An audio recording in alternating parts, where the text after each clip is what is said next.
नमस्कार, आप देख रहे हैं दूरदर्शन किसान कार्यक्रम विचार विमर्श में आप सभी का स्वागत है। मैं हूं मोनालिसा। मौसम बदल रहा है, सर्दियां जा चुकी हैं और गर्मियां दस्तक दे रही हैं। इस बदलते मौसम में अक्सर इंसानों को भी स्वास्थ्य संबंधी परेशानियां हो जाती है और ऐसे में पशु पक्षी भी इससे अछूते नहीं हैं। अक्सर पशुओं का अगर उचित देखभाल न किया जाए तो उन्हें भी स्वास्थ्य संबंधी परेशानियां हो सकती है, जिससे उनके उत्पादन क्षमता में जो कमी है वो आ सकती है। ऐसे में पशुपालकों के लिए ये जानना बेहद जरूरी है कि इस बदलते मौसम में अपने दुधारू पशुओं और मुर्गियों की देखभाल किस तरह से करें ताकि वो उनकी अच्छी तरह से देखभाल कर सके, क्योंकि उनकी आजीविका इन्हीं पशुधन पर निर्भर करती है। तो आज विचार विमर्श कार्यक्रम में हम इसी विषय पर चर्चा करेंगे। इस मौसम में पशुओं और मुर्गियों की देखभाल, इस विषय पर चर्चा करने के लिए कुछ बेहद ही खास मेहमान हमारे साथ मौजूद है। आइए आपका परिचय करा दे। हमारे साथ हैं डॉक्टर केमल पाठक, जो कि पंडित दीनदयाल उपाध्याय पशु चिकित्सा विज्ञान विश्वविद्यालय एवं गो अनुसंधान संस्थान मथुरा के पूर्व कुलपति हैं। साथ ही हमारे साथ इस वक्त मौजूद है डॉक्टर अजीत सिंह यादव, जो कि चौधरी चरण सिंह राष्ट्रीय पशु चिकित्सा संस्थान बागपत के निदेशक हैं। और इसके साथ ही हमारे साथ स्काइप पर जुड़े हुए हैं डॉक्टर जयदीप रोकड़े, जो कि केंद्रीय पक्षीय अनुसंधान संस्थान बरेली में प्रधान वैज्ञानिक है। आप तीनों का बहुत बहुत स्वागत है विचार विमर्श कार्यक्रम में।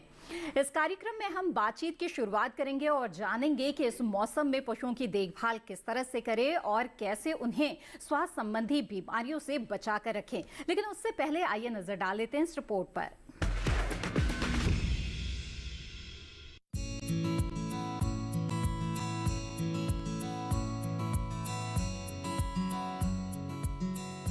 भारत सबसे ज्यादा दूध उत्पादन करने वाला देश है।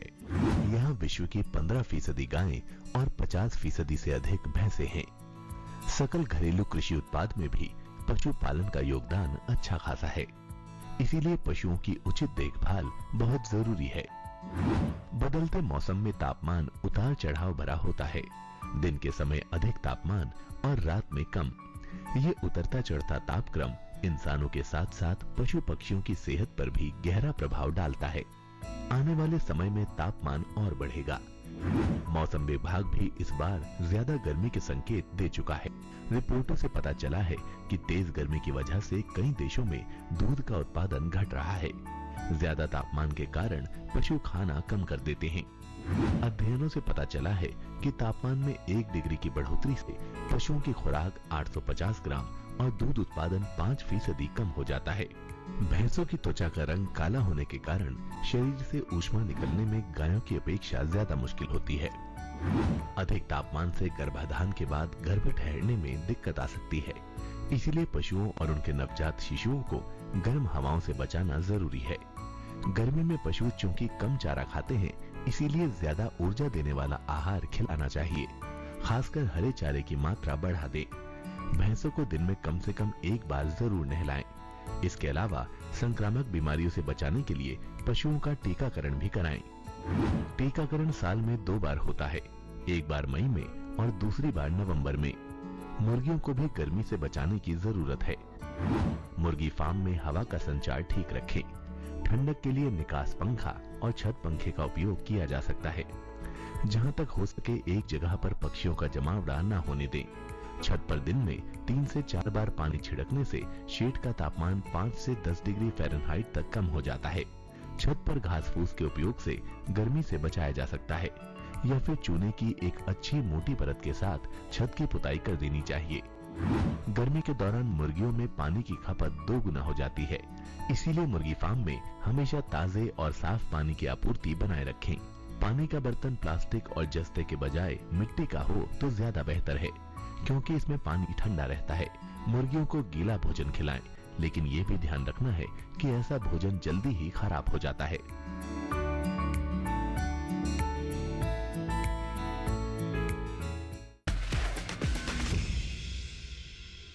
जी हाँ, तो रिपोर्ट आपने देखी। आइए अब बातचीत की शुरुआत करते हैं और बेहतर तरीके से इस पूरे विषय को समझने की कोशिश करते हैं। तो डॉक्टर पाठक, सबसे पहले आपसे मेरा सवाल होगा कि हमें बताएं कि अगर दुधारू पशु हैं पशुपालकों के पास, तो खास तौर पर इस मौसम में जबकि सर्दियां जारी है, गर्मियां दस्तक दे रही है और हम जानते हैं कि जिस तरह से भारत मौसम विज्ञान विभाग की तरफ से हालिया जो है रिपोर्ट भी आई है गर्मियों के लिए, और जिसमें यह बताया गया है कि कई क्षेत्रों में तापमान बढ़ेगा।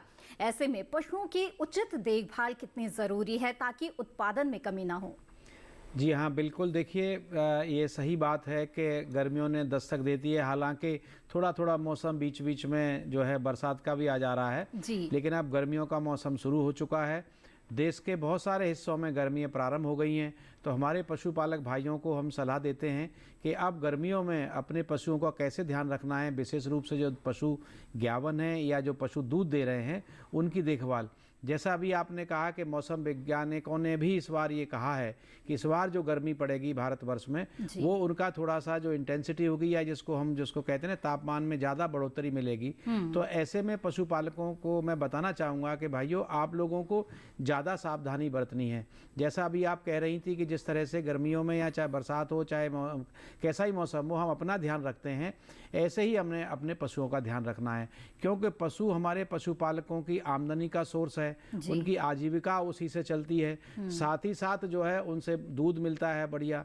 तो इसके लिए ज़रूरी है कि हमारा जो पशु है, चाहे वो गाय हो, चाहे भेड़ हो, चाहे भैंस हो, चाहे बकरी हो, ये अगर स्वस्थ हैं, और ये जो स्वस्थता का पैमाना ये रहता है कि मौसम के अनुसार भी बीमारियां होती हैं जिनको हम मौसमी बीमारी कहते हैं। तो अब क्योंकि गर्मी आएंगी, गर्मियों में तापमान बढ़ेगा, तो तापमान में जो गर्मियों का जो प्रकोप है वो भिन्न होगा। जैसे जाड़ों में गर्मियों में हम बोलते थे निमोनिया बड़ा कॉमन है या ठंड लग गई, तो ऐसे ही जब गर्मी आ जाएंगी तो गर्मियों में पशुओं की अलग अलग बीमारियां होंगी और तो उनसे बचाव के बारे में और बचाव के उपाय जानना बेहद जरूरी है। तो डॉक्टर यादव, यहाँ पर आपको चर्चा में शामिल करते हुए जानना चाहूंगी कि ये जो तापक्रम में बढ़ोतरी हम देखते हैं कि जब आता है, तो ये किस तरह से पशुओं को परेशान करता है, जरा हमें विस्तार से समझाइए।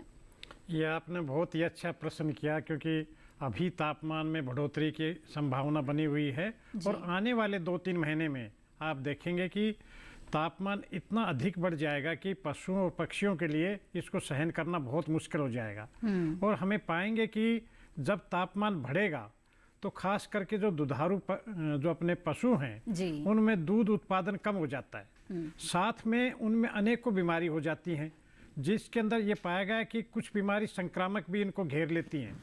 और ऐसे में ये देखा गया कि दूध उत्पादन तो कम रहेगा भी, साथ में उनके अंदर एक प्रकार से अन्य बीमारियां भी पकड़ जाती हैं, जिसमें उनमें लंगड़ापन आएगा, उसमें डायरिया की एक प्रकार दस्तों की बीमारी लग जाएगी। और साथ में ये भी पाया गया है कि ये जो पशु है या पक्षी हैं उनमें उत्पादन क्षमता कम होने के साथ साथ कुछ जो टीकाकरण हम करते हैं उन टीकाकरण की जो रोग रोधक क्षमता बढ़ने की जो क्षमता है वो भी इसमें कम हो जाती है। तो ये है सब लक्षण एक प्रकार से गर्मी के अत्यधिक प्रभाव से हो सकते हैं। ऐसी स्थितियां न आए, इसके लिए पशुपालक किन बातों का ध्यान रख सकते हैं, इस पर विस्तार से इस कार्यक्रम में चर्चा करेंगे। दुधारू पशुओं की भी हमने खासतौर पे बात कर ली है। आइए अब जानते हैं कि जो मुर्गियां हैं उन पर किस तरह से ये गर्मी असर डालती है। तो डॉक्टर रोकड़े, आपसे जानना चाहेंगे कि ये जो बढ़ता तापक्रम होता है ये मुर्गियों को किस तरह से प्रभावित करता है? हाँ जी मैम, देखिए जैसे हमारे बाकी सहयोगियों ने कहा कि जो गर्मी का समय है मुर्गी के लिए खास तौर पे इसमें ज्यादा ख्याल रखने की जरूरत है, क्योंकि जैसे आप जानते हो मुर्गियों में स्वेट ग्लैंड नहीं होते, पसीनों वाली ग्रंथि नहीं होती। और दूसरा जो हम मुर्गियां हीट पास करती है कंडक्शन कन्वेक्शन रेडिएशन से, उसमें भी दिक्कत होती है क्योंकि मुर्गी के बॉडी के ऊपर फीदर्स यानी पंख होते हैं। तो इसके लिए मुर्गी ज्यादा ससेप्टेबल या ज्यादा मुर्गियों को गर्मी से दिक्कत होती है। और दूसरी चीज है कि मुर्गियों में अगर आप मीट वाली मुर्गियां देखिए, मांस वाली, तो उसमें भी 35 दिनों में 2 किलो बढ़ जाती है लगभग 1 महीने के अंदर। और जो अंडे वाली मुर्गियां है वो भी ऑलमोस्ट हर 26 घंटे में एक अंडा देती है, पूरे साल में लगभग 325 अंडे। तो मुर्गियों को अपना उत्पाद की क्षमता उनकी ज्यादा है, उनको ज्यादा उत्पाद करना होता है। और साथ ही साथ में उनको पसीने की ग्रंथि ना होने के कारण और साथ में हीट पास करने में दिक्कत होने के कारण मुर्गियां सबसे ज्यादा इन गर्मियों से परेशान रहती है। और जैसे कि हम ट्रॉपिकल कंट्री है भारत, तो यहाँ पे ज्यादातर भागों में 6 महीने से ज्यादा समय मुर्गियों में जो टेम्परेचर इसमें टेम्परेचर है वो 40 डिग्री के आसपास रहता है, तो उसमें मुर्गियों का उत्पाद काफी कम होता है, और बल्कि अगर ज्यादा टेम्परेचर रह रहा है तो मुर्गियों में मृत्यु दर की भी काफी संभावना है। बिल्कुल, तो मुर्गियां भी कई प्रकार से प्रभावित हो सकती है बढ़ते तापक्रम से, इसलिए उनके लिए उचित व्यवस्था करना बेहद ही जरूरी है, जिसके बारे में आज विस्तार से जानेंगे। डॉक्टर पाठक, इस बीच हमें बताएं दुधारू पशुओं के बारे में, उनकी जो दुग्ध उत्पादन क्षमता है वो किस तरह से प्रभावित होती है, और यहाँ तक कि प्रजनन क्षमता पर भी क्या इसका असर पड़ता है बढ़ते तापक्रम का? बिल्कुल, देखिए जैसे जैसे टेम्परेचर बढ़ता है तो पशु को जो है ना ज़्यादा परेशानी होने लगती है, और जो दुधारू पशु हैं, विशेष रूप से जो भैंस और गाय है जो ज़्यादा दूध देती हैं, उनको प्रभावित, क्योंकि गर्मी है, गर्मियों में जिस तरह से हम लोग जो है हाँफने लगते हैं या हाँफने जैसा महसूस होता है, गर्मी का प्रकोप बढ़ता है, ऐसे ही इन पशुओं में आता है। तो धीरे धीरे क्या होता है कि अगर इसका ध्यान नहीं रखेंगे, अगर हम गर्मी से बचाव नहीं रखेंगे, मैं अभी विस्तार से बताऊंगा कि कैसे गर्मी से बचाएं, आवास कैसा हो, उनका चारा कैसा हो, पानी कैसा हो, तो अगर ये होगा तो धीरे धीरे उत्पादन घट जाएगा। साथ ही साथ जो प्रजनन क्षमता की आप बात कर रही हैं, गर्मी प्रजनन क्षमता को भी प्रभावित करती है। ज़्यादा गर्मी में ये जो पशु हैं वो हीट में नहीं आएगा, है ना, उसकी कुछ डिले हो जाएगी, हीट जो है डिले हो जाएगी। तो जो पूरा जिसे वो कहते हैं ना कि जो वातावरण में अगर गर्मी है तो जिस तरह से हम प्रभावित हो रहे हैं उसी प्रकार से ये पशु भी प्रभावित होते हैं। साथ ही साथ इनके साथ जो बच्चे, जो जैसे दूध देने वाले जो पशु हैं, गाय भैंस हैं, तो उनके साथ जो बच्चे रहते हैं, बच्चे भी प्रभावित होते हैं। तो गर्मी का जो ओवरऑल है, जो बॉडी की जो मेटाबॉलिज्म जिसको हम कहते हैं, यानी जो पशु को हमने खिलाया। अच्छा, दूसरी बात क्या होती है, गर्मियों में कभी कभी पशु जो है कम जो है चारा भी कम खाता है, तो हमें क्या ध्यान रखना पड़ता है, पानी भी ज़्यादा देना पड़ेगा, क्योंकि गर्मियों पानी की रिक्वायरमेंट बढ़ जाती है। तो ये जब चीज़ें हैं, जब गर्मियों से सारा वातावरण जब प्रभावित होगा, आवास होगा उनका गर्म होगा, तो पशु उसके अंदर कंफर्टेबल नहीं होगा। दूध निकालते समय यार ज़्यादा गर्मी है तो भी पशु उससे प्रभावित होगा। तो इसलिए गर्मियों में हमें ये आवश्यकता है कि जो दुधारू पशु हैं या जो ज्ञावन पशु हैं या जिन पशुओं को हम जो हीट में आ रहे हैं या जिनकी कृत्रिम गर्भाधान कराना है, तो उनके लिए उचित जो है टेम्परेचर रहे, जहां आवास है उनका आवास जो है उसमें ऐसी व्यवस्था हो कि जो सीधी धूप नहीं जाए, उसके अंदर ज़्यादा गर्मी नहीं आए। अच्छा, अभी 1-2 महीने के बाद हो सकता है लू चलना शुरू हो जाए। हमारे जो देश की जो जलवायु है, ऐसी जलवायु है, विभिन्न जो है जलवायु हैं, तो विभिन्न प्रदेशों में ये जो लू चलने का ही प्रकोप आएगा। तो लू में भी अगर पशु प्रभावित होगा, लू चलते समय पशु को लू लग सकती है, तो उससे तो दूध उत्पादन घट जाएगा। साथ ही साथ जो उनकी ज्ञापन होने की क्षमता है वो भी कभी कभी प्रभावित होती है और कम हो जाती है। तो ये सब चीजें हमें ध्यान रखनी है। दूध उत्पादन के साथ साथ प्रजनन क्षमता भी प्रभावित होती है, ऐसे में रख रखाव का उचित ध्यान रखना जरूरी है। जैसा कि यहाँ पर डॉक्टर पाठक ने बताया कि जो आवास व्यवस्था है उसका ध्यान रखना बेहद जरूरी है। तो इसमें डॉक्टर यादव बताएं हमें कि किस तरह से होना चाहिए, जो पशुओं के रहने का स्थान है, जो पाड़ा है, वो कैसा होना चाहिए। जैसा कि अभी डॉक्टर पाठक ने बताया कि पशुओं का आवास पे विशेष ध्यान देना चाहिए, क्योंकि गर्मी का जो मौसम है वो आवास के द्वारा भी हम गर्मी को कम कर सकते हैं जी। अब एक बात तो सभी पशु पालकों को ये समझने लायक जरूरी है कि जो पशु की शेड बनाए, जो उसका गृह बनाए, उनकी जो डायरेक्शन है वो ईस्ट वेस्ट होनी चाहिए। ठीक है। और ईस्ट वेस्ट का फायदा क्या रहेगा कि लंबे समय तक एक प्रकार से छाया रहेगी और उनका फर्श भी एक प्रकार से कम तापमान पर रहेगा, एक बात। दूसरी बात, जब गृह बनाएं तो गृह में कम से कम 10 फीट की जो छत की दूरी होनी जरूरी है, ताकि एक प्रकार से जो हीट जनरेट हो रही है, जो ग्रीष्म ऋतु में एक प्रकार से डिस्कम्फर्ट महसूस करेंगे, उससे एक प्रकार से गर्म हवा बाहर निकल सके। तीसरी बात ये जरूरी है कि अगर अपने आवास का, खास करके पशुओं को हमें रखना चाहिए, अगर पेड़ पौधे लगाए हैं, बड़े बड़े पेड़ हैं, उनमें अगर पशु उनके नीचे रखते हैं तो ज़्यादा कंफर्ट महसूस करेंगे। साथ में मैं ये भी बताना चाहूँगा कि खास करके जो भैंस है वो तालाब में अगर गर्मी का जो समय है 10 बजे से 3-4 बजे तक दोपहर तक उसमें रखी जाए तो उनको बहुत ज़्यादा एक रिलीफ मिलेगा, उनको आराम मिलेगा और गर्मी से भी निजात पा सकते हैं। साथ में ये बताना चाहूँगा, अगर लू चल रही है और आवास भी है, तो आवास में क्या है कि हम गिल्ली बोरी के ऊपर बोरियां लगा करके उसमें पानी का छिड़काव कर सकते हैं। और साथ में ये ज़रूरी है कि हम अपना आवास है वो हवादार रखें। अगर कोशिश हो सकती है तो अगर हम आवास के अंदर पानी के फव्वारे भी लगा सकते हैं, क्योंकि बहुत गर्मी आ रही है। और ख़ास करके जब तापमान 45 डिग्री तक चला जाता है तो ये असहनीय बन जाता है और पशुओं के लिए एक प्रकार से ऐसी समस्या पैदा कर सकता है कि उनमें मृत्यु दर भी हो सकती है। तो आवास को हम हवादार बनाएं, ठंडे रखने की कोशिश करें। उसके ऊपर हमें साथ साथ कोशिश करें कि आवास हरे जो अपने पेड़ हैं, पेड़ों के पास अपने आवास बनाएं। और साथ में जल प्रबंध बहुत जरूरी है पशुओं में। तो जल प्रबंधन पर भी आएंगे, लेकिन आवास प्रबंधन पर डॉक्टर पाठक कुछ और आप जोड़ना चाहेंगे? आपने लू के थपेड़ों की भी बात की, तो भारत मौसम विज्ञान विभाग की तरफ से ये पूर्वानुमान भी जारी किया गया है। मध्य भारत, पूर्वी भारत और उत्तर पश्चिम भारत में भी लू के थपेड़े चल सकते, हीट वेव चल सकती हैं। तो ऐसी परिस्थितियां जब बनेंगी तो उस समय के लिए पशुपालकों को किस तरह से तैयार रहना चाहिए? देखिए, जब हीट वेव चलती हैं तो बॉडी पे ऊपर स्ट्रेस आता है जी। जैसे डॉक्टर यादव ने भी बताया ना बड़े विस्तार से। तो मैं पशुपालक भाइयों को बताना चाहूँगा कि हीट वेव से अगर आपको बचाना है तो आपका जो आवास है, मतलब जो पशु का आवास है वो इस तरह का हो कि उसके अंदर जो हवा है, जो गर्म हवा है वो अंदर नहीं रुके और हवा का आवागमन सही हो। दूसरी साथ ये भी देखना है कि जो आपने जो उसके दरवाजे या खिड़कियां हैं उनमें धूप सीधी उसके अंदर नहीं आती हो। और लू के थपेड़ों से बचाने के लिए आवास के अंदर पानी की व्यवस्था भी होनी चाहिए। साथ ही साथ आपको ये भी ध्यान रखना है कि जो पशु जहाँ गोबर करता है और मूत्र करता है वो वहाँ इकट्ठा नहीं होना चाहिए, क्योंकि उसकी अगर स्मेल नीचे से अगर वो वहाँ आएगा और साथ ही साथ लू भी चलेगी तो पशु जल्दी प्रभावित होगा। ये ज़्यादा ध्यान रखना है। दो प्रकार के पशुओं का आपको, एक तो आपके जो दूध देने वाले पशु हैं और दूसरे आपके जो ज्ञावन पशु हैं। ज्ञावन पशु में भी जल्दी लू लगती है। कुछ लोग कहते हैं कि बच्चों को लू लगती है, जी नहीं, ऐसा नहीं है। हमारे जो दूध देने वाले पशु हैं, क्योंकि दूध देना जो है, जब पशु दूध देता है तो ऑलरेडी उस समय गर्मी अगर है तो हमने देखा गया है, वैज्ञानिक तरीके से देखा गया है कि लू की स्थिति में पशु का दूध उत्पादन घट जाता है। साथ ही साथ जो प्रजनन क्षमता है वो भी प्रभावित होती है। तो हमें इनका आवास ऐसा रखना है, उसको इस तरह से ठंडा रखना है जैसे हम अपने घर को करते हैं। अगर पंखे लगाइए, जहां आप जो है ये लगा सकते हैं, कूलर लगा सकते हैं, कूलर की व्यवस्था करिए। यानी जो सीधा प्रभाव है आप आवास कितना पे। तापमान जो है वो शेड में होना चाहिए, पशुओं के शेड में? देखिए, जो कंफर्टेबल टेम्परेचर होता है वो 35 के आसपास आपको रखना होगा।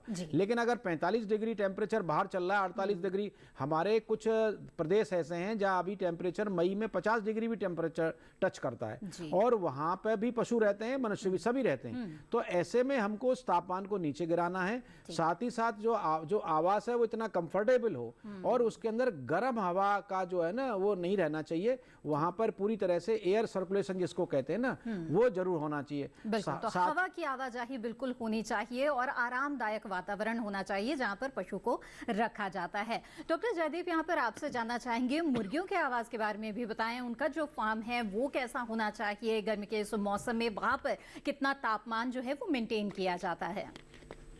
जैसे कि डॉक्टर यादव सर ने विस्तार से बताया, मुर्गी पालन में भी उसका ओरिएंटेशन ईस्ट से वेस्ट होना चाहिए ताकि जो बाहर का टेम्परेचर है और सूर्य की किरणें हैं वो ज्यादा फार्म में ना पड़े।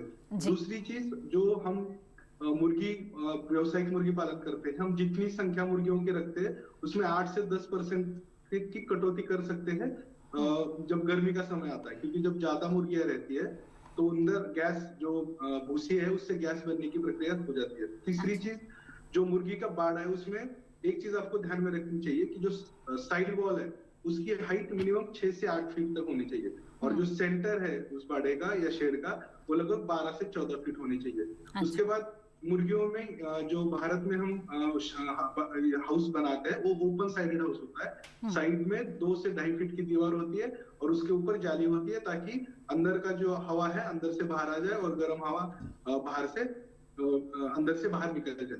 साथ ही साथ में एक और चीज मुर्गी पालन में बाड़े में ध्यान रखनी चाहिए कि जो ओवरहैंग है, मतलब दोपहर में जो सूर्य की किरणें हैं या बारिश का पानी है, दोनों चीजें अंदर ना आए, इसलिए बाड़े में 3 से 4 फीट लंबाई का ओवरहैंग बनाना चाहिए साइड में। और जो कर्टन्स आते हैं, जो जूट के बैग वगैरह होते हैं, उसके कर्टन बना के, वो कर्टन्स भी दोपहर में जब लू चलती है, जैसे डॉक्टर पाठक ने बताया, उस वक्त वो आप कर्टन बंद करके वो उस लू से मुर्गियों का बचाव कर सकते हैं। साथ ही साथ में एक और चीज कर सकते हैं कि जो मुर्गी का बाड़ा है, उसका छत है, उसको बाहर से व्हाइट पेंट किया जा सकता है। जो चूना होता है या लाइमस्टोन, वो 10 लीटर पानी में 10 केजी तक मिला के बाहर से उसको व्हाइट पेंट किया जा सकता है और अंदर से जो छत है उसको ब्लैक पेंट किया जा सकता है ताकि गर्म हवा ऊपर तक आए और बाहर जो व्हाइट पेंट है वो जो गर्मी को उसको रिफ्लेक्ट करे।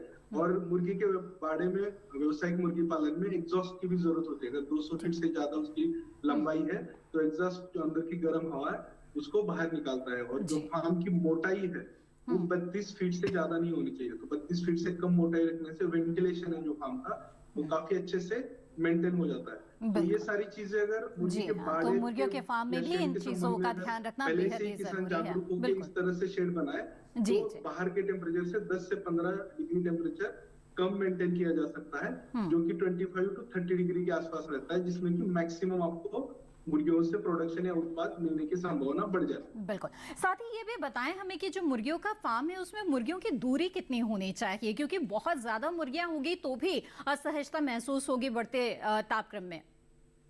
हाँ जी, जैसे मुर्गी का कोई फार्म है तो उसके दो शेड है, 2 बाड़े हैं, उसके बीच में 10 मीटर का अंतर होना चाहिए, लगभग 30 फीट का अंतर होना चाहिए। दूसरी चीज ये है कि मुर्गियों को हर एक, जैसे मीट के लिए जो हम मुर्गी पालते हैं मांस के लिए, तो आप जानते हैं कि 35 दिनों में 40 ग्राम से बढ़ के 2000 ग्राम तक 2 किलो तक बढ़ जाती है। तो उनमें मुर्गियों में जो गर्मी है उनका असर बहुत ज्यादा दिखता है। तो उनमें आप क्या कर सकते हैं, मुर्गियों में लगभग 1.2 स्क्वायर फीट प्रति मुर्गी, जब वो बड़ी हो जाती है उतनी जगह उनको मिलनी चाहिए।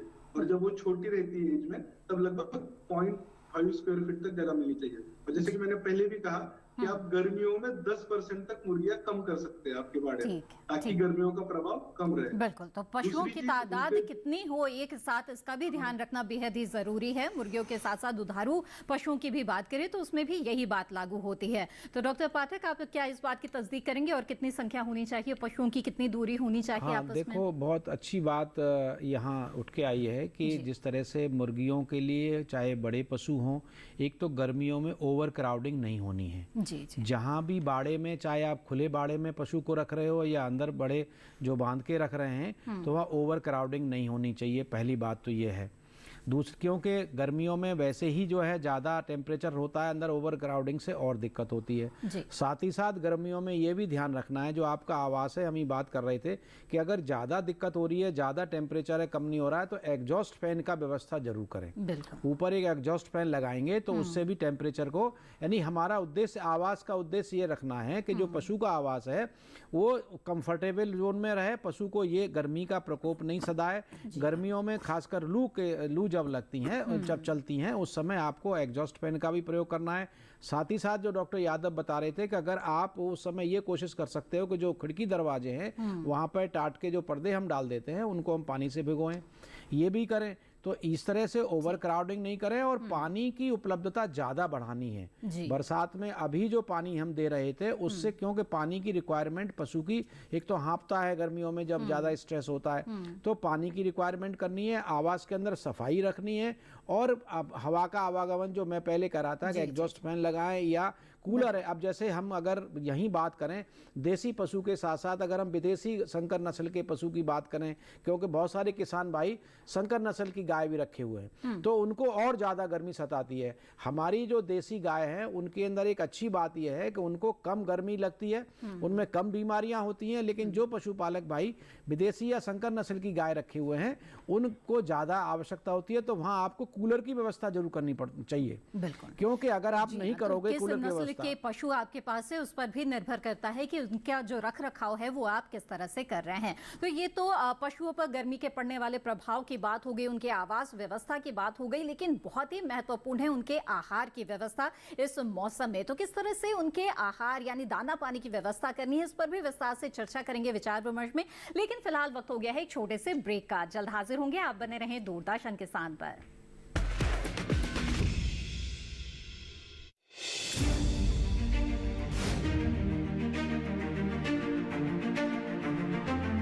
फसलों के भाव से लेकर उनकी आवक तक, पैदावार से लेकर बुआई के क्षेत्रफल तक, आयात से लेकर निर्यात तक, घरेलू से लेकर वैश्विक बाजार तक, मंडियों की सही और ताजा जानकारी पाएं। विशेषज्ञों की राय का लाभ उठाएं। देखिए मंडी खबर सोमवार से शनिवार शाम 5 बजे सिर्फ दूरदर्शन किसान पर। ब्रेक के बाद आप सभी का फिर से स्वागत है। आप देख रहे हैं कार्यक्रम विचार विमर्श। आज इस कार्यक्रम में हम बात कर रहे हैं इस मौसम में दुधारू पशुओं और मुर्गियों की देखभाल के बारे में, जिसमें अब तक हमने बात की कि जो पशु हैं उनके रहने का स्थान किस तरह से होना चाहिए इस बदलते मौसम में, जबकि तापमान बढ़ रहा होता है। आइए अब बात करते हैं कि उनके आहार की व्यवस्था कैसी हो। तो डॉक्टर यादव हमें बताएं कि जो पशु है उन्हें इस मौसम में उनके आहार में किस तरह की तब्दीली लानी पड़ती है। जैसा कि अभी डॉक्टर पाठक ने बताया कि इनका रहन सहन कैसे करें, उनके बाद पानी का प्रबंध कैसे करें, लेकिन सबसे जो ज़रूरी हो जाता है वो उनका खान पान। खान पान में हम गर्मी के हिसाब से उनका चेंज करें। सबसे पहले तो एक बात ये ध्यान में रखनी चाहिए, हमें खान पान खास करके दुधारू पशु हो चाहे बिना दुधारू पशु हो, उन्हें सुबह सुबह खाना देना चाहिए। खास करके 10 बजे के बाद नहीं देना चाहिए और शाम को 5 बजे या 6 बजे के बाद देना चाहिए। इसकी कोई खास वजह?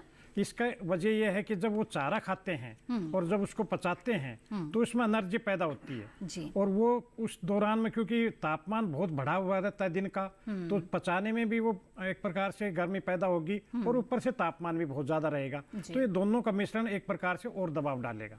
एक खास बात तो ये। दूसरी बात ये है कि चारे का 70 से 80% भाग हम सुबह सुबह ही करें। ये दूसरा। तीसरा, हम चारे को 3-4 भागों में दें। ऐसा नहीं कि सुबह एक बार में डाल दिया, हमें उसमें बीच में ब्रेक देना पड़ेगा। उसके बाद कुछ और जो अपने जो तौर तरीके वो बदलने पड़ेंगे। पहला ये है, क्योंकि ये पशु हम दाना भी देंगे उनको और साथ में हरा चारा भी देंगे। हरा चारा की मात्रा इस दौरान में बढ़ानी पड़ेगी, जिसमें बरसीम है या गन्ने के ऊपर के जो पत्ते हैं उसमें। साथ ये भी ध्यान देना पड़ेगा, जब दाना खिला रहे हैं तो एक बीमारी हो जाती है एसिडोसिस या प्रॉब्लम हो जाती है। उसमें हमें मीठा सोडा प्रतिदिन प्रति पशु के हिसाब से 75 से 100 ग्राम मिलाना पड़ेगा। ये बहुत जरूरी है। साथ में प्रजनन क्षमता बनी रहे तथा रोग रोधक क्षमता भी बनी रहे, इसके लिए मिनरल मिक्सचर 50 ग्राम प्रति पशु प्रतिदिन हमें डालना पड़ेगा। उसके साथ हमें दाना जो देते हैं उसमें बिनोले की खल, सरसों की खल और साथ में हमें कुछ दाना जैसे चने और चावल, चने, जौ और साथ में गेहूं का मिश्रण। तो उसमें ये ध्यान देना पड़ेगा, हमें बिनोले का जो खल की जो मात्रा है वो थोड़ी अधिक बढ़ानी रहनी चाहिए। एक बात साथ में ये भी देना पड़ेगा, क्योंकि जो अपना सरसों का तेल है वो अगर 250 ग्राम प्रति पशु प्रतिदिन देंगे, इससे भी गर्मी का प्रकोप कम रहेगा। साथ में ये भी बताना चाहूँगा, कुछ और घटक हैं दाने के जिसमें ये पाया गया है कि अगर हम उनको मिलाते हैं, जैसे नियासिन एक विटामिन है, उसके देने से उनका दूध भी अच्छा बना रहेगा, साथ में प्रजनन क्षमता भी अच्छी बनी रहेगी। और साथ में ये बताना चाहूँगा कि बैलेंस्ड राशन इनको पशुओं को देना चाहिए। बैलेंस का मतलब ये होता है संतुलित आहार। ये बहुत ही अच्छा विषय आपने यहाँ पे लिया है कि संतुलित आहार पशु को देना बेहद ही जरूरी है। तो डॉक्टर पाठक हमें बताएं कि संतुलित आहार की जब हम बात कर रहे हैं मौसम को ध्यान में रखते हुए, तो अनुपात जो है आहार में किसका कितना होना चाहिए? देखो, जैसे अभी डॉक्टर यादव बता रहे थे कि पहली बात तो ये है कि संतुलित आहार में जब हम बात करते हैं तो मुख्य चीज़ है हरा चारा और सूखा चारा। बिल्कुल। हरे चारे की मात्रा, क्योंकि गर्मियों में पशु को ज़्यादा आवश्यकता होती है। वैसे तो हम हमेशा कहते हैं कि हरा चारा साल भर देना चाहिए जी। विशेष रूप से जो दुधारू पशु हैं उनको हरा चारा साल भर देना चाहिए, लेकिन गर्मियों में हरे चारे की मात्रा बढ़ा देनी चाहिए। साथ ही साथ जो मिनरल मिक्सचर की बात अभी बात हो रही है, तो जो बैलेंस राशन की यहाँ बात कर रहे हैं, तो बैलेंस राशन का मतलब यहाँ हमारा ये होता है कि जो पशु को प्रोटीन दी जा रही है, जैसे दूध देने वाला पशु है तो उसको जो है उसका जो दाना है उसके चारे में कैल्शियम की भी मात्रा देनी पड़ेगी। तो प्रोटीन पूरी होनी चाहिए, फैट पूरी होनी चाहिए उसके अंदर। तो इसलिए इसका नाम रखा गया संतुलित आहार, यानी उसमें फैट, कार्बोहाइड्रेट और इनका जो प्रोटीन का जो सम्मिश्रण है वो जो है पूरी तरह से एक अनुपात में होता है। अच्छा, इसमें भी क्या होता है, जैसे पशुपालक भाई जानते हैं बाजार में बैलेंस राइस जो राशन है वो बनाए भी मिलते हैं। आप बाजार में जाओगे, जो हमारे पशुपालक भाई जाते हैं तो बाजार में जो चारा, जो दाना मिलता है पशुओं का, वो एक तो बना बनाया मिलता है, साथ ही साथ आप जो है इसको बना सकते हो। और इनके चारे की यहाँ मैं एक चीज़ और बताना चाहूँगा कि जो पशुपालक ज़्यादा पशु रखना चाहते हैं, आपको बैलेंस राशन बनाने की ट्रेनिंग दी जाती है। अच्छा, इसकी जानकारी पशुपालक भाइयों को होनी चाहिए कि आप कैसे चारा उनका दाना बनाएं, बैलेंस राशन घर पे कैसे बनाएं। तो इसके लिए मैं आपको सलाह देता हूं कि जो आपके नज़दीक के जो कृषि विज्ञान केंद्र हैं, वहां पर जाइए, उनसे संपर्क करिए। अगर आपको वो बताएंगे और आपको ट्रेनिंग दी जाएगी। विशेष रूप से जो हमारी महिला किसान हैं, मैं उनको भी बताना चाहूँगा कि महिला किसान जाके वहाँ पर ट्रेनिंग ले सकती हैं, फ्री ट्रेनिंग लेती हैं, बैलेंस राशन कैसे बनाएं और क्या क्या मिलाएं, उसके अंदर क्या क्या मात्रा होती है। साथ ही साथ इसका एक कॉमर्शियल एस्पेक्ट भी है। अच्छा। महिलाएं, विशेष रूप से ग्रामीण जो महिलाएं, बैलेंस राशन बना के पशुओं का बेच सकते हो। आप कोई जो है गांव में एक ग्रुप बना के जो है ना, आप उसको बेच भी सकते हो। तो यानी वो भी सहायता समूह के तौर पर कार्य करके आप इसके उद्यम भी अपना शुरू कर सकते हैं। डॉक्टर पाठक, यहाँ पे जरूर आपसे पूछना चाहूंगी कि हरे चारे की अहमियत के बारे में आपने बताया, तो ये बताएं कि कई क्षेत्र ऐसे होते हैं जहाँ पर गर्मियों के मौसम में इसकी उपलब्धता कम हो जाती है, तो उसका विकल्प क्या है? नहीं, देखिए वहाँ पर विकल्प जो है, आजकल तो हरा चारा एक जगह से दूसरी जगह भी ट्रांसपोर्ट होता है। ऐसा नहीं है, देश के हर क्षेत्र में हरा चारा अवेलेबल है, और साथ ही साथ अगर अवेलेबल नहीं है तो दूसरे क्षेत्र से भी लिया जा सकता है। मैं कहूँगा किसानों भाइयों को कि आप अपना जो खेती का हिस्सा है उसमें हरे चारे की उत्पादकता जरूर बढ़ाइए। बिल्कुल। अगर, क्योंकि जैसा डॉक्टर यादव बता रहे थे कि 70% जो खर्चा है वो हरे इसका चारे का आता है, जानवरों के ऊपर, पशुओं के ऊपर। तो हमें अगर इस व्यवसाय को लाभकारी बनाना है तो कोशिश ये करनी चाहिए आपको कि हरा, इसके अलावा आजकल बहुत सारे और नए, जैसे आपने पूछा कि इसका अल्टरनेट का है, अजोला आजकल एक नया एक कॉन्सेप्ट आया है, वो भी उगा सकते हैं वहां पे। लेकिन मेन चीज ये है कि जो हरे चारे का कोई सब्स्टिट्यूट नहीं है, हरा चारा जरूर जानवर को दिया जाए। तो बिल्कुल सुनिश्चित करें कि हरा चारा जो है इस मौसम में अपने पशुओं को जरूर दे। डॉक्टर जयदेव, अब आपसे जानना चाहती हूँ कि मुर्गियों के मामले में बताएं कि उनके आहार की जो व्यवस्था होती है वो इस मौसम में किस तरह से की जाती है और किस तरह के परिवर्तन करने पड़ते हैं इस मौसम में? हाँ जी, मुर्गी पालन में जो टोटल खर्चा होता है उसके 70% खर्च दाने पे होता है। तो ये दाने की बहुत ज्यादा अहमियत है। और जो हमने बाड़े को लेके पहले बात की, इसमें फॉगर लगाना हो, स्प्रिंकलर लगाना हो, तो उसमें खर्चा ज्यादा होता है। तो जो भारतीय किसान है, जो कि मार्जिनल छोटे किसान है, उनके लिए दानों के द्वारा मुर्गियों में जो हीट स्ट्रेस है उसका प्रभाव कम करना एक काफी असरदार और काफी इकोनॉमिकल तरीका है। इसलिए मुर्गियों के दाने में बहुत ज्यादा एम्फेसिस है, बहुत ज्यादा महत्व देना चाहिए। तो इसमें सबसे पहले चीज, जैसे डॉक्टर यादव ने कहा था, अर्ली मॉर्निंग या कूलिंग आवर्स में एकदम सुबह जल्दी या शाम को फीडिंग करना चाहिए। दूसरी चीज क्या है, पानी का जो उपलब्धता है उसको डबल कर देना चाहिए। जैसे जितना दाना मुर्गी खाती है उसके 2 गुना पानी लगता है, लेकिन गर्मियों में उसकी रिक्वायरमेंट 4 गुना तक पहुंच जाती है। दूसरी चीज, जो दोपहर का समय 10 बजे से लेकर 5 बजे, उस समय आप दाना निकाल सकते, दाने की आवश्यकता नहीं है। तीसरी चीज, आपने देखा होगा कि मुर्गियां 20 से 30% दाना कम खाती है गर्मियों के समय में, इसलिए आपने जो अंडे का छिलका भी देखा होगा वो मुलायम होता है, प्लास्टिक की तरह। कई सारी अफवाहें बाजार में पसरती है क्योंकि छिलके की कैल्शियम नहीं होने के कारण छिलका मुलायम हो जाता है। उसके लिए मुर्गियों के दाने में कैल्शियम 3 से 3.5% तक देना चाहिए। दूसरी चीज, दाना मुर्गियां कम खाती है, तो कॉन्सेंट्रेट डाइट मतलब जो बैलेंस डाइट 100 ग्राम में मिलना चाहिए था मुर्गियों, मुर्गी उतना दाना नहीं खा पाती, तो 80 या 70 ग्राम ही खाते, तो उसमें वो प्रोटीन, एनर्जी उसमें आ जाना चाहिए। तीसरी चीज क्या है, मल्टीविटामिन, मिनरल्स, जो कि मुर्गियों में ताकत पैदा करता है, उनको दाने के साथ देना चाहिए, पानी में या दाने में। साथ ही साथ प्रोबायोटिक हो गया, betaine, chromium, vitamin C, sodium bicarb, ये अलग अलग तरीके के एंटीऑक्सीडेंट या एंटी हीट स्ट्रेस जो कि गर्मियों से लड़ने की मदद करते हैं मुर्गियों को, उनको दाने में देना चाहिए। जैसे बीटेन होगा, ये 1 टन दाने में 1 किलो बीटेन आप डाल सकते हैं। विटामिन सी है, 100 ग्राम तक विटामिन सी 1 टन दाने में डाल सकते हैं। इससे क्या होगा, मुर्गियों की ताकत बढ़ेगी गर्मियों को लड़ने से, और जो नुकसान उत्पाद में होने वाला है वो भी कम होगा। और दूसरे साथ ही साथ, जब गर्मी ज्यादा होती है तो मुर्गियों के आते हैं गट है, उनमें पीएच बैलेंस खराब होने के कारण न्यूट्रिएंट का ऑब्सॉर्प्शन नहीं होता और मुर्गियों का बॉडी वेट भी कम होता है, प्रोडक्शन भी कम होता है और इम्यूनिटी भी कम होती है। ताकि बहुत सारी बीमारियां उसमें मुर्गियों में आ सकती है। बिल्कुल, अगर तो आप इसके दाने लिए के द्वारा पोषण ये जो है सब वो अलग से बिल्कुल देना बेहद ही जरूरी है। एंटी-हीट स्ट्रेसर जी जी अगर दे बिल्कुल। देंगे डॉक्टर पाठक, तो इसी मुर्गियां तरह से कम पशुओं में भी जानना चाहूंगी अच्छी कि क्या रहेगी, कुछ उनका अलग से उत्पादन भी रहेगा सप्लीमेंट्स और देने की उनमें जरूरत बीमारियों की होती है? संभावना भी कम और फिर हम अपने घरों में देखते हैं कि बच्चे कई बार खाने में नानुकुर करते हैं, तो उनके भोजन को हम बड़ा दिलचस्प बनाते हैं, और ऐसे में अगर हम पशुओं की बात करें तो वो भी पशुपालक के लिए परिवार का हिस्सा ही है। तो जब हम देखते हैं कि उनकी रुचि कम हो रही है भोजन ग्रहण करने में गर्मी के इस मौसम में, तो उनके खाने को किस तरह से दिलचस्प बना सकते हैं? बिल्कुल एकदम सही बात कही है आपने। देखो, फीड सप्लीमेंट बाजार में भी उपलब्ध हैं, फीड सप्लीमेंट आप घर पे ही बना सकते हो। गर्मियों में क्योंकि हम स्वयं प्रभावित होता है, इंसान प्रभावित होता है, तो वैसे ही जो है जैसे खाने की इच्छा हमारी नहीं होती है, पशु की नहीं होती है। तो पहला तो मैं फिर दोबारा रिपीट करूंगा डॉक्टर यादव जी की बात को कि कोशिश ये करें कि पशुओं को सुबह शाम ज़्यादा चारा ज़्यादा खाना दें, क्योंकि दोपहरी में पशु कम खाएगा। पशु दोपहर गर्मी में अनकंफर्टेबल रहता है, इसलिए सुबह शाम खिलाएं। साथ ही साथ फीड सप्लीमेंट उनको देंगे अगर आप, और साथ ही साथ पानी की मात्रा फीड के साथ साथ, जैसे मुर्गियों में बता रहे हैं कि पानी की मात्रा बढ़ जाती है, ऐसे ही पशुओं में पानी की मात्रा भी बढ़ जाएगी, पशुओं को पानी देने की मात्रा बढ़ जाएगी। साथ ही साथ एक चीज़ और, हम जब आवास की बात कर रहे थे तो वहाँ एक बीच में एक पॉइंट और था, मैं पशुपालक भाइयों को बताना चाहूँगा कि जैसे जो भैंस है, तो भैंस को जो है बाहर जो गाँव में पोखर वगैरह है वहाँ पे पानी के लिए, वहाँ पे उनको तैराने के लिए या ब्लोइंग जिसको बोलते हैं, वॉलोइंग बोलते हैं, उसको ले जाएं। उसमें पशु उसके अंदर ज़्यादा अपने को कंफर्टेबल होता है। हालांकि आपको ये ध्यान रखना है कि वहाँ कोई गंदगी नहीं होनी चाहिए, पशु कोई यहाँ से नई बीमारी नहीं लेके आए।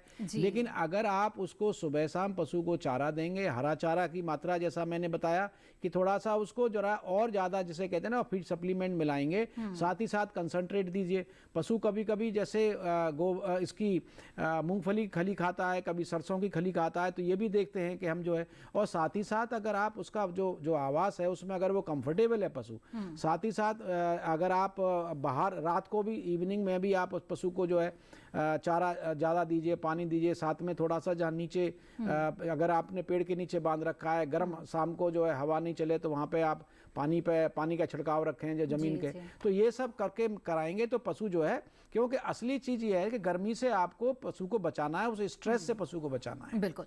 और भैंसों के मामले में तो उन्हें गर्मी ज़्यादा लगती है, त्वचा का रंग गहरा है, तो डॉक्टर यादव ये बताइए कि चूंकि उनकी ऊष्मा जो है वो निकल नहीं पाती है गायों के मुकाबले में, तो ऐसे में वो आरामदेह स्थिति में रहे, इसके लिए क्या व्यवस्था करे? जो पशु है उन्हें कितना नहलाना चाहिए? कहीं ऐसा भी ना हो कि इतना ज़्यादा पानी में छोड़ दिया जाए कि फिर अलग से उनको समस्या हो जाए, तो ऐसे में पानी कितना देना चाहिए, इस बारे में भी हमें बताइए। देखिए, अभी डॉक्टर पाठक ने जो बातें बताई उनके ही साथ में मैं और भी बताना चाहूँगा कि आपका सवाल था कि भैंसों को गर्मी क्यों ज़्यादा लगती है। क्योंकि एक तो इनकी स्किन काली है, जो कि एक प्रकार से ज़्यादा उष्मा ये अब्जॉर्ब करती है। दूसरा, साथ में इनके जो ग्रंथियाँ हैं इसकी पसीने की, वो इनमें कम होती हैं, तो एक प्रकार से गर्मी बाहर निकालने में थोड़ी कम समर्थ होती हैं। साथ में आपने पूछा कि अब करें क्या, क्योंकि गर्मी का सीजन है, भैंस को हमें उत्पादन क्षमता को बनाए रखना है, साथ में उनको कम से कम 4-5 बार ठंडे पानी से नहलाएं, और साथ में ये भी ध्यान रखें कि क्योंकि भैंस अगर अच्छा साफ तालाब है उसमें भी छोड़ा जा सकता है, लेकिन सबसे जो ज़रूरी बात यह है नहलाने के साथ साथ कि उनको ठंडा पानी पिलाएं, और जब पानी पिलाते हैं जो अपना टब होता है उसमें कम से कम पानी का स्तर इतना होना चाहिए कि वो अपनी मजल वो अच्छी तरह डुबका कर पानी पिए, क्योंकि उससे भैंस को काफ़ी रिलीफ मिलता है। ऐसा नहीं होगा कि थोड़ा सा पानी डाल दें और उसमें उनकी मजल डूब नहीं पाए। इसके साथ साथ पानी का, अगर जैसे डॉक्टर पाठक अब बता रहे थे क्योंकि 45 डिग्री टेम्परेचर ये बहुत अत्यधिक होने जा रहा है, ऐसे में शाम को भी लू चलेंगी, और उनका जो रात का बांधने का जो स्थान है उसको भी अगर हम पानी छिड़क करके रखें और उसको भी इतना ठंडा करें रखें कि वो उसको कंफर्टेबल महसूस करे, क्योंकि इनका जो तापमान है जो वो 27 डिग्री से 35 डिग्री के करीब एक सामान्य माना जाता है, जिसमें उसकी उत्पादन क्षमता बनी रहती है। लेकिन जैसे जैसे ज़्यादा बढ़ेगा तो उनके लिए ज़रूरी है कि हम अपना तापमान उनको नहला कर करें, या तालाब में छोड़कर करें, या साथ में पानी पिलाकर करें। बिल्कुल। और आगे बढ़ते हैं यहाँ पर डॉक्टर जयदेव, बहुत जल्दी आपसे भी जान लेना चाहूंगी कि मुर्गियों के लिए पानी की व्यवस्था कितनी और कैसे करनी चाहिए। कहा यह भी जाता है कि कोशिश ये करना चाहिए कि मिट्टी के बर्तन में दिया जाए, तो ये व्यवस्था करना कितना मुनासिब होता है या कितना ये पॉसिबल है?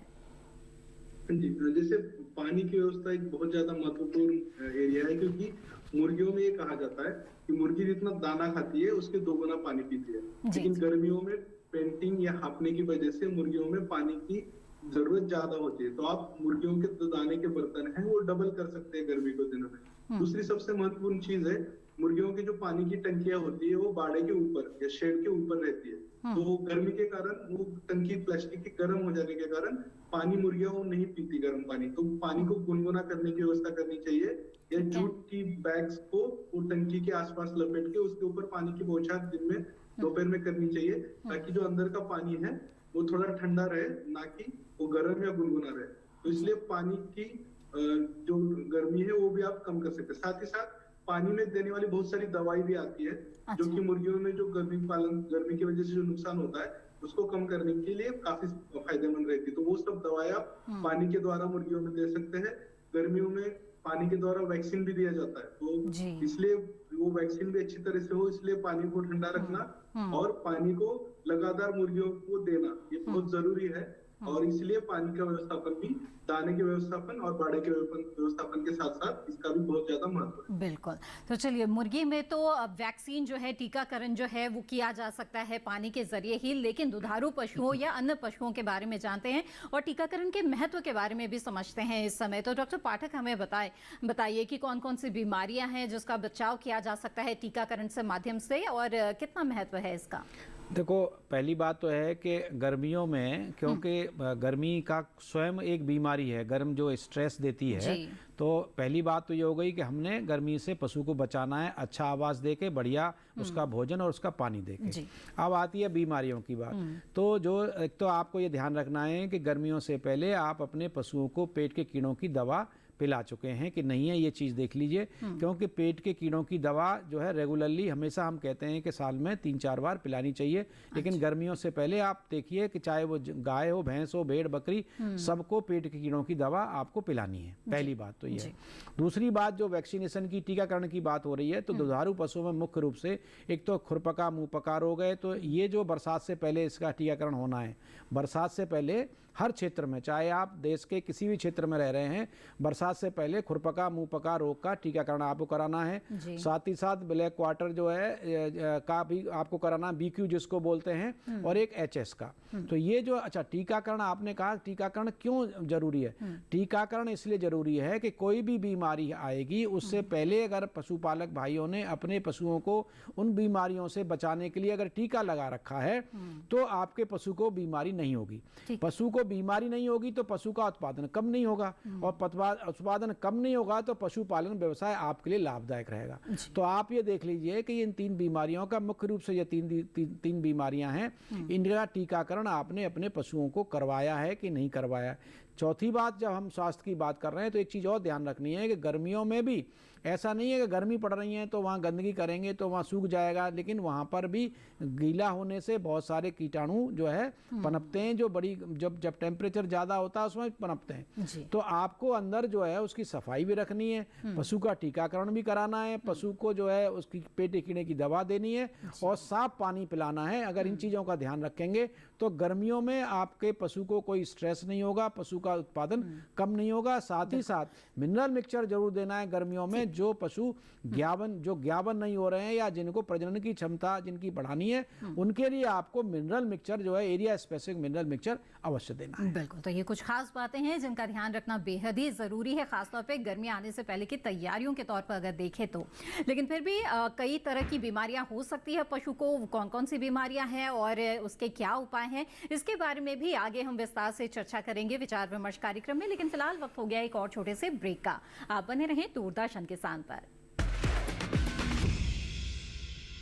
किसान भाई बहनों को कृषि जगत की हर आधुनिक तकनीक की जानकारी भी घर बैठे इंटरनेट के जरिए ही मिल जाती है। तो है ना डिजिटल साक्षरता बेहद जरूरी। क्या है ये पोर्टल और किस तरह से हमारे किसान भाई बहन इससे लाभ उठा सकते हैं? इन किसान पोर्टल की बात की जाए, ये एक ऐसा पोर्टल है जिसमें किसान भाई बहन रजिस्टर करने के बाद कृषि या उससे जुड़े व्यवसाय जैसे मधुमक्खी पालन, पशुपालन इत्यादि से संबंधित जरूरी जानकारी और अलर्ट्स अपने मोबाइल पर पा सकते हैं। इनकम टैक्स है तय किया और ये लोगों को क्यों भरना पड़ता है? इनकम टैक्स एक ऐसा टैक्स है जो सरकार व्यक्तिगत या संस्थागत आमदनी पे लगाती है। योजना है ऑपरेशन ग्रेन्स। इस योजना से राज्यों के विभिन्न बाजारों में फल और सब्जियों की सप्लाई न सिर्फ बेहतर हुई है, बल्कि इससे फल सब्जियों के दामों में आने वाले उतार चढ़ाव पर भी लगाम लगी है। देखिए डिजिटल किसान 16 अप्रैल रविवार शाम 7 बजे और पुनः प्रसारण 18 अप्रैल मंगलवार शाम 4 बजे सिर्फ डीडी किसान पर। ब्रेक के बाद आप सभी का फिर से स्वागत है। आप देख रहे हैं कार्यक्रम विचार विमर्श, जिसमें आज हम खास तौर से बात कर रहे हैं इस मौसम में पशुओं और मुर्गियों की देखभाल के बारे में। जी हाँ, गर्मियाँ आ रही है और बढ़ती गर्मी के साथ ही बहुत सारी बीमारियां भी चली आती है और सबसे कॉमन और सबसे आम जो समस्या है वो हीट स्ट्रोक की है, हीट स्ट्रेस की है। तो ऐसी स्थिति में पशु को कैसे बचाया जाए, इसकी कई बातें, कई जानकारियां आपको मिल चुकी है। अब बातचीत को यहाँ पर आगे बढ़ाते हुए डॉक्टर यादव आपसे जानना चाहेंगे कि अब हम पशु में लक्षण कैसे पहचाने कि पशु जो है वो हीट स्ट्रेस में आ चुका है, और लक्षण की पहचान करने के बाद फिर क्या उपाय करना चाहिए?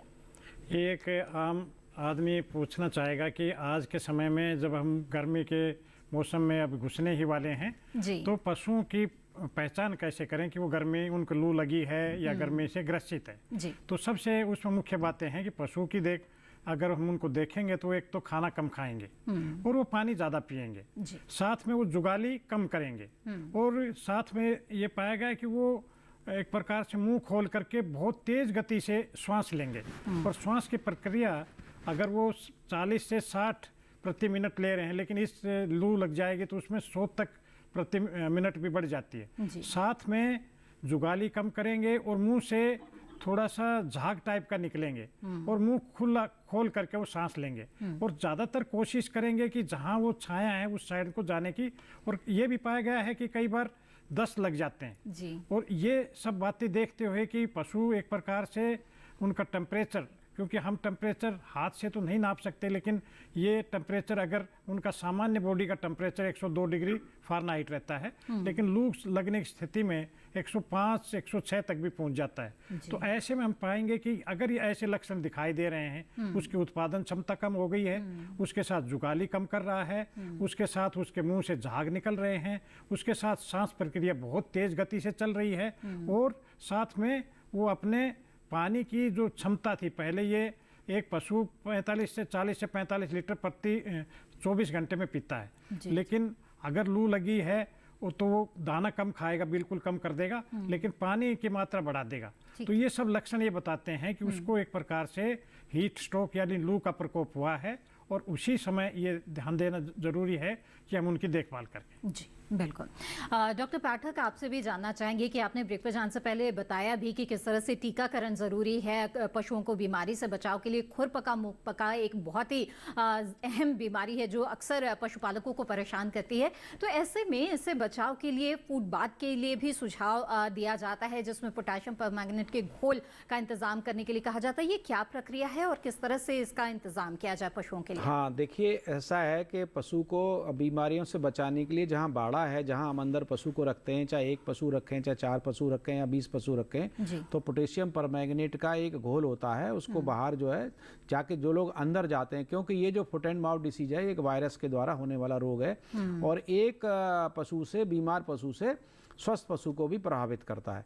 तो आपको अगर गांव में फुट एंड माउथ डिसीज यानी खुरपका मुंहपका का रोग आ गया है, तो आपको अपनी जो इनकी जो आवास है उनके बाहर ऐसी व्यवस्था करनी होगी कि छोटा सा पानी का एक टफ वहाँ पे बना दें और वहाँ पे उसमें वो रखें। साथ ही साथ अगर उनमें ये लक्षण आ रहे हैं, अगर खुरपका मुंहपका के रोग के लक्षण आ रहे हैं, लक्षणों में जैसे डॉक्टर यादव बता रहे हैं, वो ऐसे ही अगर उनके मुंह से लार निकल रही है या उनके जो खुर हैं उनके अंदर छोटे छोटे घाव हो गए हैं, छाले हो गए हैं, मुंह में हो गए हैं और पशु जो है चारा नहीं खा रहा है या बैठ के जो है सुस्त बैठा हुआ है, दूध उत्पादन घट गया है, तो आपको उनको जो है पोटेशियम परमैंगनेट का जो घोल जिसकी आप बात कर रही हैं उनका घोल तैयार करके उनको धोया जा सकता है। साथ ही साथ ये भी देखना है कि मैं फिर कहूँगा कि ये सब बचने का सबसे सबसे अच्छा उपाय है कि हम उनका टीकाकरण जरूर कराएं। पशुपालक भाइयों को मैं एक चीज़ और बताना चाहता हूं, और मैं हमेशा कहता हूं कि हमारे पशुपालक भाई बड़े जागरूक हैं। आपको फिर भी जो लोग जिनको नहीं पता उनकी जानकारी के लिए, इन पशुओं का जो टीकाकरण है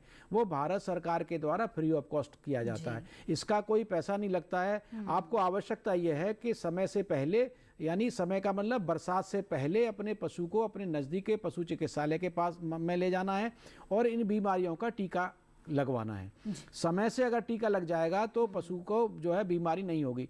साथ ही साथ आपको अब गर्मियों में पशुओं के मेले भी लगते हैं। आप पशु को एक दूसरी जगह से ले जाएंगे तो वहाँ भी जरूरी है कि आप एक मेले में ले जाएं। ज़्यादातर गर्मियों के दिनों में पशु मेले का आयोजन किया जाता है, तो पशु मेले में पशुओं का जो आवागमन है वो बढ़ता है और आप नई बीमारी दूसरी जगह से अपने पशुओं को ला सकते हैं। तो पहले आपको ये देखना है कि जहाँ भी जिस मेले में ले जाएं आपके पशु का भी वैक्सीनेशन हो, आप जहाँ से खरीद के लाए पशु उसका भी वैक्सीनेशन हो। और जब पशु को लेके आए मेले से तो गर्मियों में विशेष रूप से आपको ध्यान रखना है कि उसका पूरा आवास अच्छा हो और साथ ही साथ उसको वैक्सीनेशन का पूरा शेड्यूल पता होना चाहिए, आपको जानकारी होनी चाहिए। तो ये सब अगर गर्मियों में ध्यान रखेंगे। और मेलों में एक चीज और बात होती है कि हम ये सोच के चलते हैं कि इसका वैक्सीनेशन हो, लेकिन आप जिससे पशु खरीद रहे हो गर्मियों के दिनों में मेलों से, आप उसको रिकॉर्ड लीजिए। देखिए आजकल तो भारत सरकार ने एक अच्छा टैगिंग सिस्टम शुरू किया हुआ है।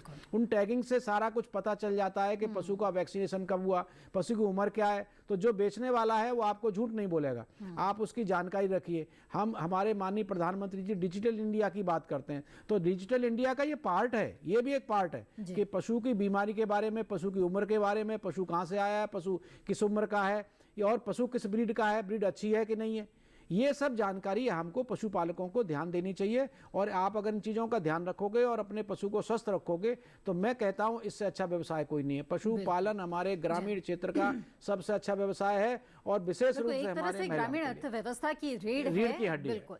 आइए अब आगे बढ़ते हैं और डॉक्टर जयदीप अब जानना चाहते हैं कि मुर्गियों के मामले में किस तरह की बीमारियां हो सकती है इस मौसम में। खासतौर पे कई बार हमने देखा है कि मुर्गियों को दस्त लग जाते हैं या बुखार हो जाता है, उल्टियां भी आने लगती है, तो क्या वजह होती है इसकी और अगर इस तरह के लक्षण मुर्गी दिखाएं तो क्या किया जाए?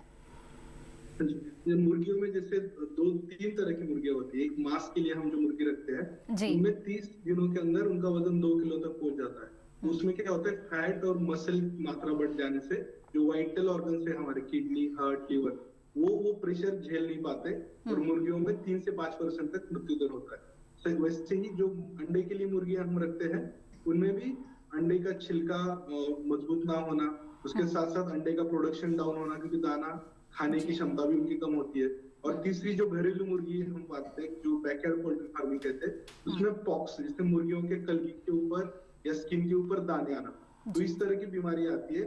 और मुर्गियों जो व्यावसायिक मुर्गी पालन है मांस और अंडे वाला, उसमें जब भी गर्मी आती है मुर्गियों में आंतों में उसका इफेक्ट हो जाता है, उसकी वजह से मुर्गियों की ताकत, इम्यूनिटी कम हो जाती है और रानीखेत नाम की डिसीज है, कम्बोरो नाम की डिसीज है, ये बीमारियां अपना सिर ऊपर कर देती है और मुर्गियों की जो इम्यूनिटी है उसके कम होने के कारण इन बीमारियों का मुर्गी के पोल्ट्री फार्म में आने की संभावना बढ़ जाती है।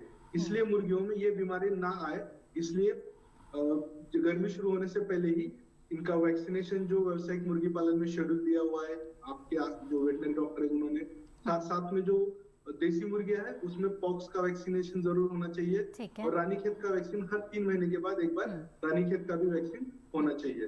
तो ये सब चीजें अगर आप गर्मी आने से पहले उसका ख्याल रखना शुरू करेंगे तो ये गर्मियों के प्रभाव से मुर्गी को आप बचा सकते हैं। बिल्कुल, तो पहले से ये तमाम तैयारियां कर लेनी चाहिए मुर्गी पालकों को। जी डॉक्टर यादव, गाभिन पशुओं के लिए या फिर कृत्रिम गर्भाधान जिन पशुओं का करना है उनके लिए कुछ सुझाव देना चाहेंगे आप?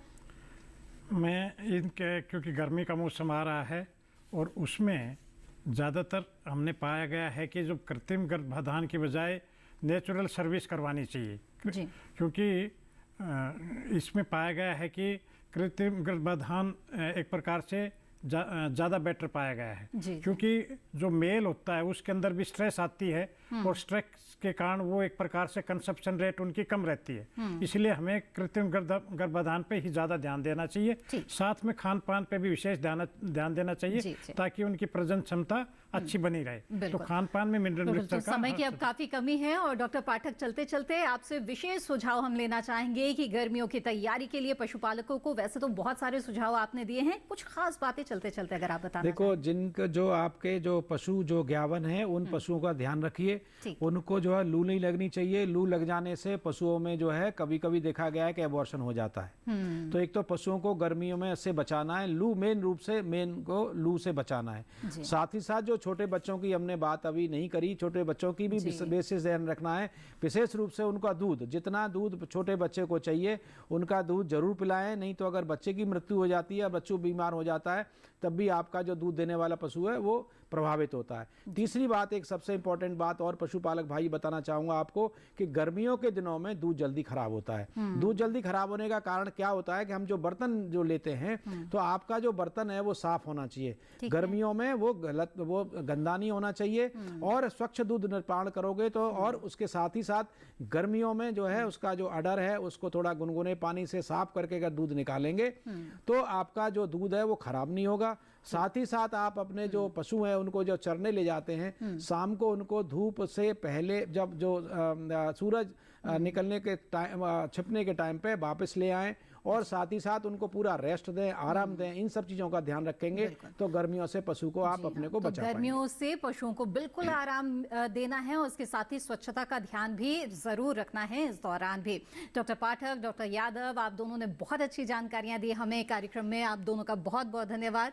इसके साथ ही डॉक्टर जयदीप भी लगातार हमारे साथ जुड़े रहे, जिन्होंने मुर्गी पालन के बारे में भी हमें बताया। बहुत बहुत शुक्रिया आपका भी हमें जानकारी देने के लिए कि किस तरह से इस बदलते मौसम में अपने पशुओं की और अपने मुर्गियों की देखभाल करनी है ताकि इन्हें आप स्वस्थ रख सकें और इसके साथ ही इनसे अच्छा उत्पादन आपको मिलता रहे। हमें उम्मीद है कि ये जानकारियां आपके लिए बहुत लाभकारी साबित होगी। ये कार्यक्रम आपको कैसा लगा, इस विषय पर अपने विचार आप हमारे साथ साझा कर सकते हैं। आप हमें ईमेल भेज सकते हैं। हमारा ईमेल आईडी है vicharvimarsh08@gmail.com। तो आप हमें ईमेल करें और अपने विचार हमारे साथ जरूर साझा करें। आपके ईमेल का, आपके विचारों का हमें इंतजार रहेगा। इसी के साथ विचार विमर्श की आज की कड़ी में बस इतना ही। फिर हाजिर होंगे लेकर एक और विषय। तब तक के लिए दीजिए इजाजत। आप बने रहें दूरदर्शन किसान पर। नमस्कार।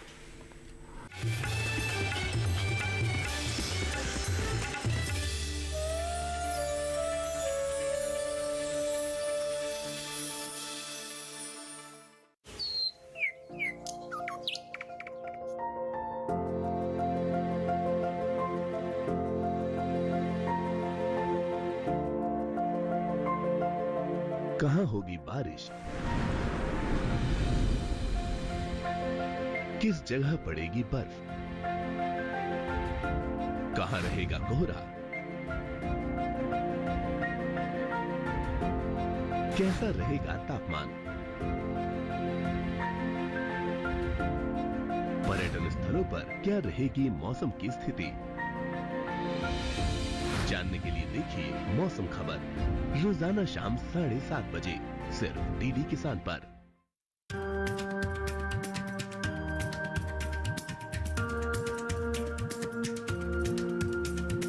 नमस्कार, बहुत स्वागत। डीडी किसान देख रहे हैं। मैं राधिका चौधरी आप सबका स्वागत करती हूँ।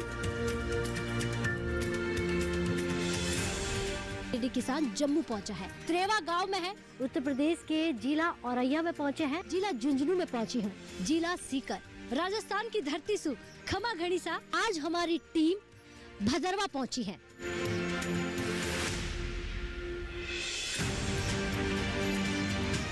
पोषक अनाज पर आज बात करेंगे। आज बात करते हैं पीएम किसान सम्मान निधि योजना। आज हम बात करेंगे समन्वित खेती पर। मत्स्य पालन पर बात करने वाले हैं। भारत सरकार है वो ऑर्गेनिक खेती पर जोर दे रही है। देखिए भारत के अलग अलग गांव से कार्यक्रम चौपाल चर्चा सोमवार से शुक्रवार सिर्फ डीडी किसान पर।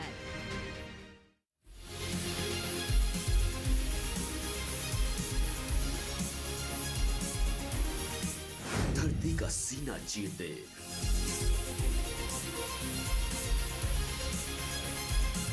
दूध की नदियां बहा दे, अन्न उगा दे,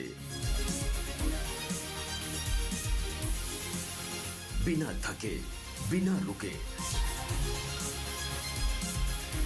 सर्दी, गर्मी, बरसात की परवाह किए बिना जो अडिग है, अटल है, वो किसान है। कामयाबी के आसमान पर पहुंचे धरती पुत्रों की दास्तान। सफल किसान सोमवार से शुक्रवार रात 10 बजे सिर्फ दूरदर्शन किसान चैनल पर। चिंता तो हमें इस बात की है कि हमारी मृत्यु के बाद झांसी को कौन संभालेगा। आनंद राव, आप उन्हें गोद ले लीजिए। हम उनका नाम दामोदर राव रखेंगे। झांसी के अगले राजा Damodar Gangadhar Rao. The governor general ने दामोदर राव के एडॉप्शन को रिजेक्ट किया है और हम उनके इस कानून को नहीं मत दें।